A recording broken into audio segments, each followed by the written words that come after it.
안녕하세요. 배신의 장미입니다. 오늘의 사연 시작하겠습니다.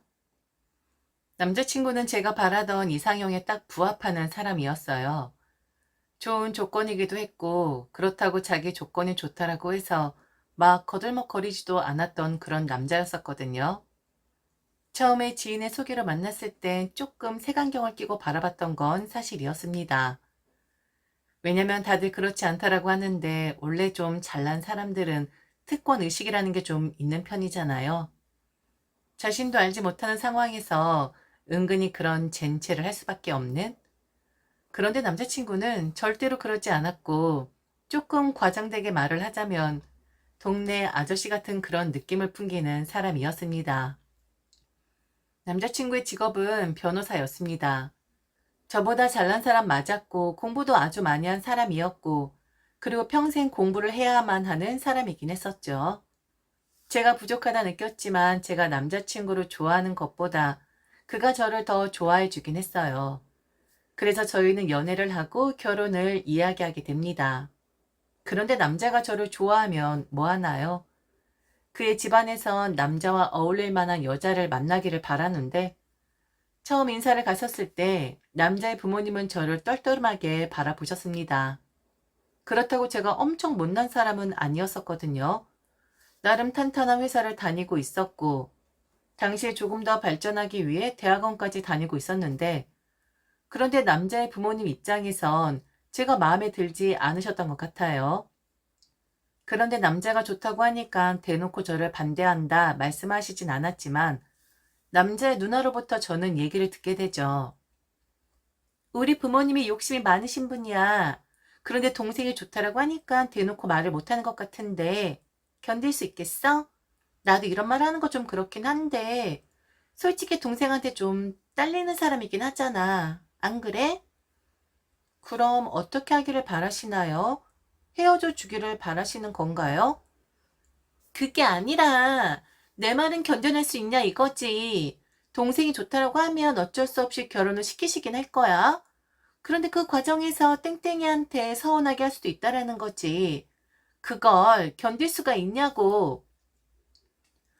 뭐 견디고 말고 할 게 뭐가 있나요? 그냥 결혼하면 되는 것이고.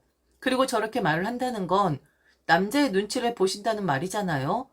그리고 저는 결혼이란 것은 무엇보다 남자의 역할이 중요하다라고 들었었어요.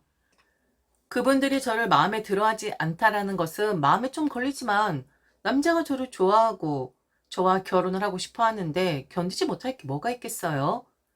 그냥 저는 남자를 믿고 결혼을 진행하게 되죠. 우선 저희는 결혼하기 전에 바쁜 남자를 위해 살림을 먼저 합치기로 결정을 합니다. 남자가 그렇게 하길 바랐고 저도 어차피 결혼할 사이인데 바쁜 남자를 배려해주고 싶었었고요.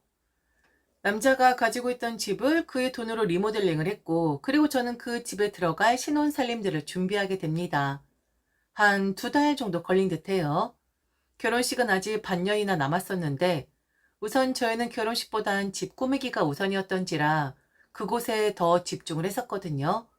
그리고 중간중간 남자의 누나가 이야기했던 견딜 수 있느냐라는 말을 증명하듯 남자의 어머니가 딴지를 걸어오는 경우도 있긴 했었고요.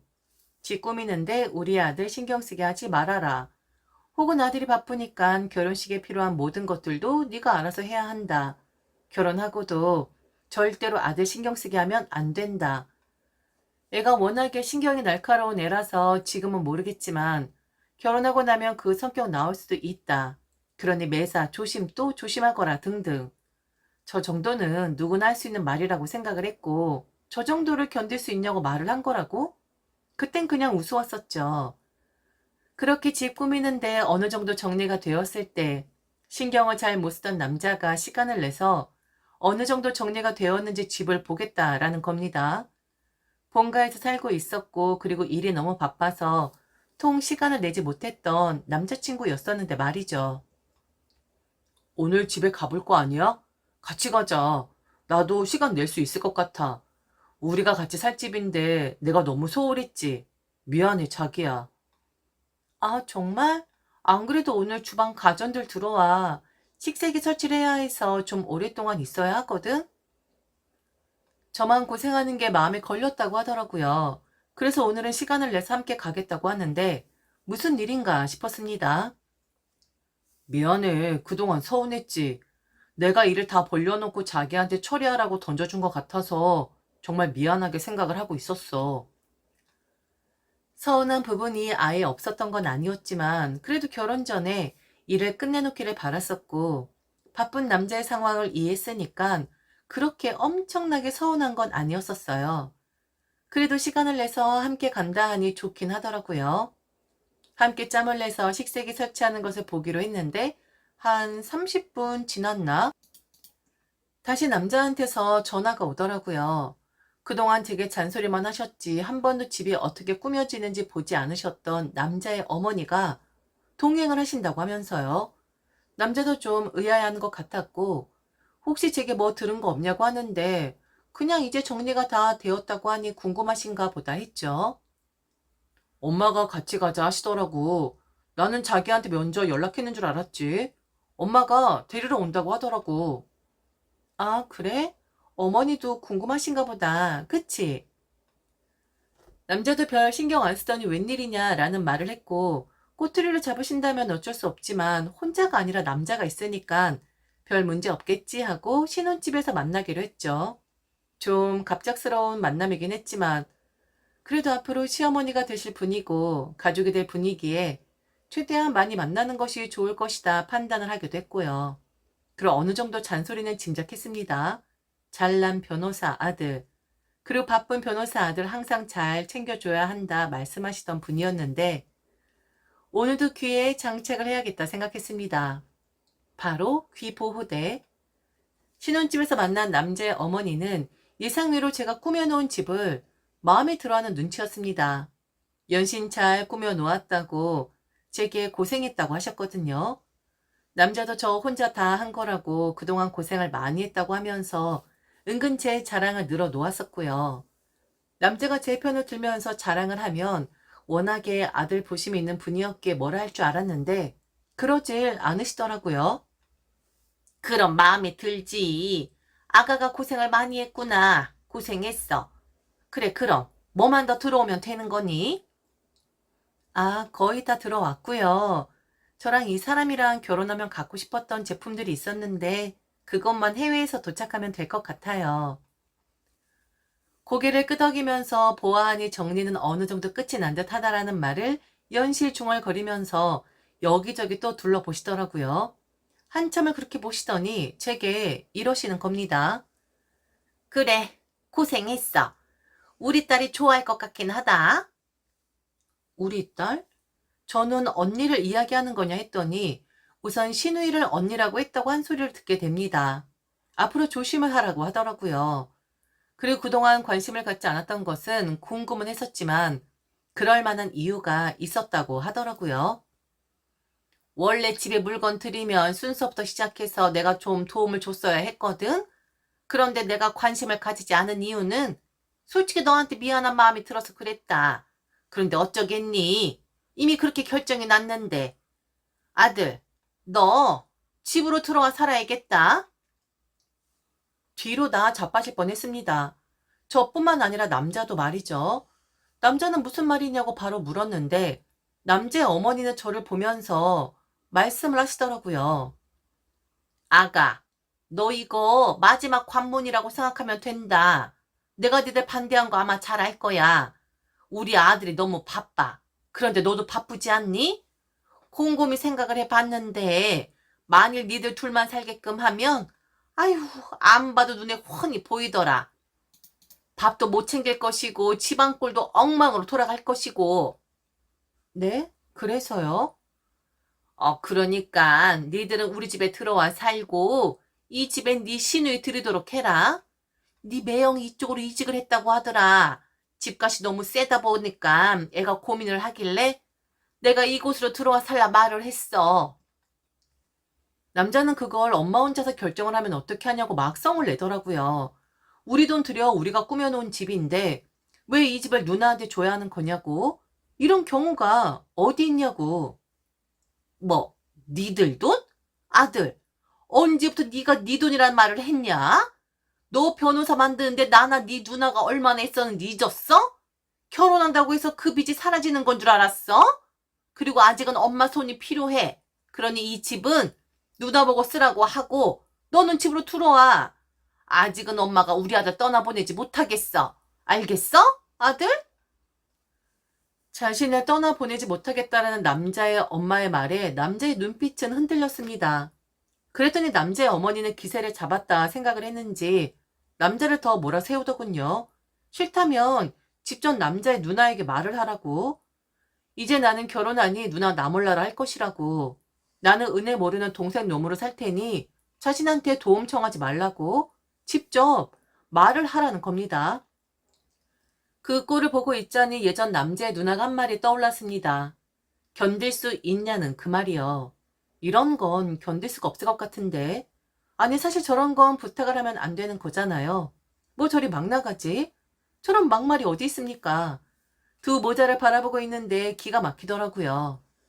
조금 있으면 식세기 설치하러 온다고 했는데 이 꼴을 보여야 하나 싶기도 하고 눈앞이 캄캄해져가지고는 아무 말을 못하고 있었는데 저를 손가락으로 가리키며 남자의 엄마는 그러더군요. 그래 그렇게 하도록 해라. 청도 붙이고 그리고 니들이 만일 이 집 네 시누이한테 넘기면 너랑 시누이도 사이 좋아질 것이야. 갑자기 우리 사이가 이쪽으로 이직을 했다 하는데 애가 발을 동동 구르고 있더라고. 우리 딸이 우리 아들 변호사 만드는데 엄청 공을 들였어. 니들 그 은혜 잊으면 안 되는 거다. 그럼 사람 아니지. 당연히 사람 아니지. 시누이한테 이 집 넘겨라. 알겠냐? 네 시아버지도 그렇게 알고 있다고. 니들 지낼 방 이것보다 훨씬 더 잘 꾸며 놓을게. 어차피 아들 집은 우리 집에 다 있는데 그게 더 수월하잖아. 안 그러니? 너무 멋대로죠. 그럴 거라 예상은 했었지만 저 정도로 멋대로일 거라고는 생각을 못했었네요. 아, 저기요.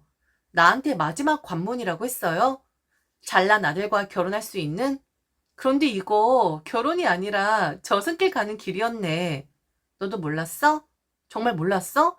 기가 막힌다. 어? 정말 기가 막혀. 나는 지금 당장 내 혼수 뺄 테니까 네 누나한테 집을 넘기든 말든 알아서 해. 어차피 네 집이잖아? 나는 니네 엄마랑 아빠랑 살기 싫거든? 네가 변호사 된 거 니네 집안 사람들 덕이라는 건 알고 있었지만 너랑 결혼한다는 이유로 나까지 이렇게 홀라당 빼앗겨야 하는 줄은 몰랐거든. 이렇게까지 제멋대로라고? 야, 너 결혼하기 쉽지 않겠다. 그동안 이번 은혜 갚느라 시간 다 가겠는데? 행쇼해라. 나는 빠져야겠다. 아줌마, 저는 제 집 뺄게요. 누구 좋으라고 내가 꾸민 집을 남한테 넘기나요? 정신 나간 여자 아니고서는? 약속을 미리 정해놓은 거기 때문에 그 정신에도 저는 식세기만 생각이 나더라고요. 바로 전화를 드렸습니다. 양해를 구했고 다른 곳으로 설치를 해야 할 것 같다고요. 제가 드린 짐들 그 주에 싸그리 빼버렸고 미리 결제했었던 아직 도착 안 한 가전들은 다행히 취소 처리를 하긴 했습니다. 만일 리모델링 비용 제가 됐었다면 뜯어갔어야 하나 아니면 엉망으로 만들어 놓았어야 하나 고민을 했을 텐데 그나마 그 비용 되지 않은 건 다행이란 생각이 들더라고요. 변호사 남편 얻으려다가 골로 갈 뻔했습니다. 마지막 관문?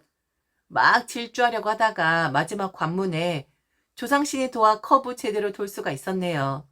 그런데 결혼 준비하고 신혼집까지 꾸며 놓았는데 마지막 관문이라고 하면서 저런 말을 해? 만일 제가 받아들이지 않는다면 그 관문 통과하지 못했다면 그럼 저를 받아들이지 않겠다라는 거잖아요. 파혼했습니다. 돈 들어간 거 반으로 딱 나누었고요. 딱 봐도 지긋지긋하고 독한 시집살이 예상되잖아요. 제 노력이 아깝네요. 변호사 그깟게 뭐라고. 참 그 아줌마도 그렇고 그 누나라는 사람도 그렇고. 니들 아들 동생 결혼하긴 글렀다. 니들이 그따위로 굴면. 남자는 그래도 제게 미련이 남았는지 어떻게든 저와 다시 이어져 보려고 애를 쓰더라고요. 처음 생각했던 것처럼 남자와 사는 거지. 그 남자의 식구들과는 사는 게 아니니까 어느 정도 예상은 하지 않았었냐고. 무시하고 결혼하자 하는데 너의 흔들리는 눈빛을 보았다고 했습니다. 굳건하게 네가 나를 지켜줄 거라는 믿음으로 너와 결혼을 하려고 했던 거지. 네가 흔들리는 모습을 나에게 보인 순간 너에 대한 믿음은 깨어져 버린 거라고. 질척대길래 변호사니까 더 잘 알지 않냐고 법적을 하기 전에 그만하라고 품위를 좀 지키라 했네요. 저희 집은 제사 안 지내거든요. 그런데 조상신이 있기는 한가 봅니다. 마지막 관문에서 저를 유턴하게끔 해주신 거 보면 마지막 관문, 마지막에 나는 조상신이 도왔다 이것들아. 지금까지 들어주셔서 진심으로 감사합니다. 이상 배신의 장미였습니다.